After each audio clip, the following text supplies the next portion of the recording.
শ্রাবণের শেষ সময়ে মন্দিরে শিবকে জড়িয়ে সাপ কাণ্ড দেখতে জমল ভিড়।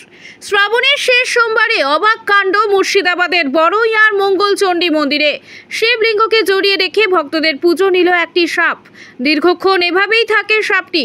ঘটনার সাক্ষী হন বহু ভক্ত। শ্রাবণ মাস শিব ভক্তদের কাছে একটি বিশেষ মাস এবং এই মাসের সোমবার শিব ভক্তদের কাছে একটি বিশেষ দিন। শ্রাবণ মাসের শেষ সোমবারে জেলায় জেলায় সব ছোট বড় শিব মন্দিরে ভক্তরা পুজো দেন, প্রদীপ জ্বালান, শিবের মাথায় জল ঢালেন। মুর্শিদাবাদ জেলার বড়ইয়া থানার পেটারি গ্রামের মঙ্গলচণ্ডী মন্দিরেও শিবের আরাধনা চলছিল। পুজো চলতে চলতে হঠাৎ দেখা গেল এক আশ্চর্য ঘটনা। মন্দিরের গর্ভগৃহে যে শিব ও মঙ্গলচণ্ডীর মূর্তি রয়েছে সেই শিবকে জড়িয়ে বেশ কিছুক্ষণ পুজো নিল এক বিষধর সাপ। তারপর গ্রামের মানুষ একে একে সেখানে পৌঁছতেই সেই সাপ শিবের পেছন দিকে আশ্রয় নেয় বলে দাবি করছেন ওই গ্রামের মানুষ। 100 বছরেরও প্রাচীন মঙ্গলচণ্ডী মন্দিরে এই দৃশ্য দেখতে ভিড় জমিয়েছিলেন এলাকার মানুষ।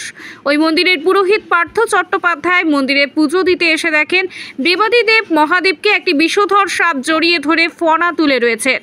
সেই খবর জানাজানি হতেই ঘটনাস্থলে একে একে ভিড় জমায় বিভিন্ন এলাকার মানুষ। তবে সেখানে লোকজন পৌঁছতেই সেই সাপটি আশ্রয় নেয় মহাদেবের মূর্তির পেছনে। অনেকেই এই ঘটনাকে অলৌকিক বলে দাবি করছেন।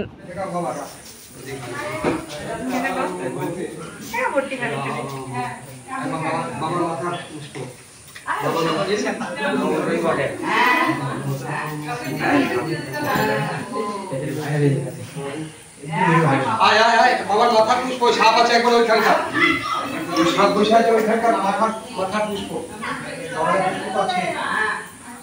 এই জিনিস বিরল ভাই তুমি জিজ্ঞাসা করবে আমার মনে কি জিজ্ঞাসা করবে এই কথা কোথা ছিলি বাদি হ্যালো আজকে বলবো না পড়ে দিতে